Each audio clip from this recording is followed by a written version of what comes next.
17th of June, 1936, talk number 203. Mr. Varma, the financial secretary of the Posts and Telegraphs Department, Delhi. He has read Paul Brunton's Search in Secret India and The Secret Path. He lost his wife, with whom he had led a happy life for 11 or 12 years. In his grief, he seeks solace. He does not find solace in reading books. He wants to tear them up. He does not intend to ask questions. He simply wants to sit here and derive what solace he can in the presence of Maharshi. Maharshi, as if in a train of thoughts, spoke now and then to the following effect. It is said, quote, "The wife is one half of the body," unquote, so her death is very painful. This pain, however, is due to one's outlook being physical. It disappears if the outlook is that of the self. The Upanishads say, "The wife is dear because of the love of the self," unquote. If the wife and others are identified with the self, how then will pain arise? Nevertheless, such disasters shake the mind of philosophers also. We are happy in deep sleep. We remain then as the pure self. The same we are just now too. In such sleep there was neither the wife, nor others, nor even I. Now they become apparent and give rise to pleasure or pain. Why should not the self, which was blissful in deep sleep, continue its blissful nature even now? The sole obstruction to such continuity is the wrong identification of the self with the body. The Bhagavad Gita says, quote, "The unreal hath no being. The real never ceaseth to be. The truth about both hath been perceived by the seers of the essence of things," unquote. Quote, "The real is ever real, the unreal is ever unreal," unquote. Again, quote, "He is not born, nor doth he die, nor having been, ceaseth he any more to be. Unborn, perpetual, eternal, ancient, he is not slain when the body is slaughtered." End quote. Accordingly, there is neither birth nor death. Waking is birth, and sleep is death.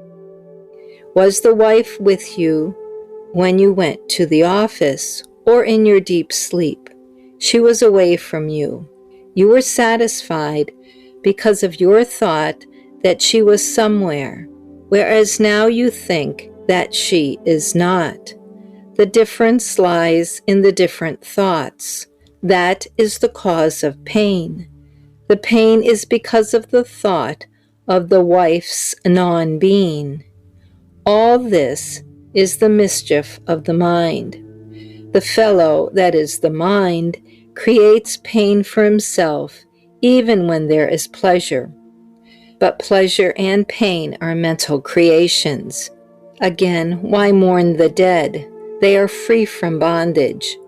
Mourning is the chain forged by the mind to bind itself to the dead. What if anyone is dead? What if anyone is ruined? Be yourself dead. Be ruined yourself. In that sense, there is no pain after one's death. What is meant by this sort of death? Annihilation of the ego, though the body is alive. If the ego persists, the man is afraid of death. The man mourns another's death. He need not do so if he predeceases them. By waking up from the ego dream, which amounts to killing the ego sense. The experience of deep sleep clearly teaches that happiness consists in being without the body. The wise also confirm it. speaking of liberation after the body is given up. Thus the sage is awaiting the casting off of the body, just as a laborer, carrying a load on his head for the sake of wages, bears the burden with no pleasure, carries it to the destination, and finally unburdens himself with relief and joy. So also the sage bears this body, awaiting the right and destined time to discard it. If now you are relieved of one half of the burden, that is, the wife, should you not be thankful and be happy for it?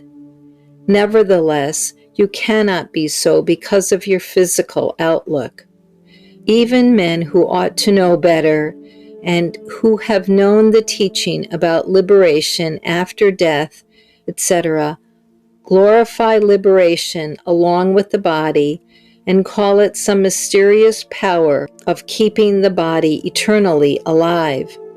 There will be no pain if the physical outlook is given up and if the person exists as the self. Mourning is not the index of true love. It betrays love of the object, of its shape only. That is not love. True love is shown by the certainty that the object of love is in the self, and that it can never become non-existent. Maharshi cited the story of Ahalya and Indra from Yoga Vasistha in this connection. Still, it is true, pain on such occasions can only be assuaged by association with the wise.